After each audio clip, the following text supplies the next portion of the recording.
Voilà, cette campagne qui commence à s'animer parallèlement à la démocratie suisse évolue. Les récoltes de signatures se font toujours dans la rue, elles se font de plus en plus sur le net et vous allez le voir sous une forme sophistiquée et efficace. Jean-Marc Berger. Un air d'éternel étudiant, mais détrompez-vous, ce Balois, un ancien secrétaire des Verts, est devenu l'un des acteurs clés de la démocratie helvétique. Avec sa plateforme WeCollect, Daniel Graff a déjà rassemblé plus de 340 000 signatures pour des initiatives et des référendums, surtout de gauche, avec un premier succès d'estime au palmarès. Notre grand succès est d'avoir réussi à faire aboutir quasi seul un référendum, le référendum fédéral contre la surveillance des assurés. Cela montre que grâce à une telle plateforme, un petit comité de citoyens peut faire bouger la politique suisse. Une nouvelle force de frappe qui dérange et fait des émules à droite. Deux romans, l'ingénieur Sébastien Flour et l'ex-directeur d'Avenir Suisse Tibert Adler lancent une plateforme concurrente, Inilab, qui elle se veut politiquement neutre. Le seul tri qui est effectué, tous les contenus publiés sur Inal doivent être conformes à la charte, donc des propos non discriminatoires, non insultants. Il n'y a aucune contingence politique dans notre façon de trier les contenus. Chaque citoyen, chaque habitant de Suisse peut créer un projet sur Inilab, que ce soit dans son quartier jusqu'au niveau fédéral. Conçu comme un réseau social, Inilab ambitionne même de devenir une alternative à Facebook pour le débat citoyen en Suisse. Aujourd'hui, en utilisant Facebook ou autre, on s'expose et on ne maîtrise absolument pas la destination des données qu'on met en ligne. Inalab a été conçu en Suisse et hébergé en Suisse avec des valeurs suisses de manière à ce que l'ensemble des données qui sont postées sur la plateforme soient le plus possible sécurisées. Des jeunes PLR et UDC avaient déjà lancé il y a quelques mois la plateforme bourgeoise Collectus.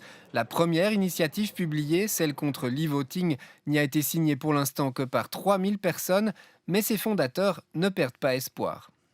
Je crois qu'avec des plateformes comme Collectus, on peut atteindre des couches de population, notamment les jeunes, qui ne se sont pas forcément intéressés à la politique jusqu'ici. WeCollect, Inilab, Collectus, de gauche à droite, on fourbit ses armes pour gagner la bataille politique sur le net. Reste pour toutes ces plateformes un obstacle de taille. Signer en ligne ne suffit pas, il faut toujours imprimer le formulaire et y apposer son paraphe à la main avant de le renvoyer par la poste. Jean-Marc Berger, c'est très frappant, moyen très nouveau, mais c'est vraiment l'esprit de la démocratie suisse de toujours.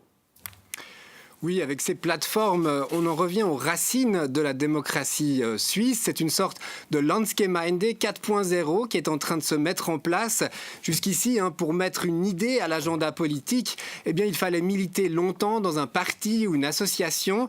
Désormais, grâce à ces plateformes, il est théoriquement possible à n'importe quel collectif de citoyens d'imposer un vote, car la force de ces sites internet, c'est de créer des communautés d'intérêt autour de certains thèmes ou de certaines valeurs. Si on prend WeCollect, la plateforme de récolte de signatures en ligne qui a le plus de succès jusqu'ici, WeCollect, c'est aujourd'hui un carnet d'adresses de 60 000 personnes dans toute la Suisse qui sont prêtes à être contactées à tout moment. Des personnes qui ne se contentent pas seulement de signer une nouvelle initiative ou un référendum, mais qui souvent récoltent elles-mêmes de précieux paraphes dans leur entourage avec un succès. Si on prend un exemple actuel, l'initiative pour les glaciers lancée il y a à peine un mois, cette initiative a déjà récolté 42 000 signatures sur les 100 000 nécessaires. La digitalisation renforce donc la démocratie directe et l'accélère. C'est aussi une nouvelle concurrence pour les partis politiques. Le PS vient d'ailleurs de réagir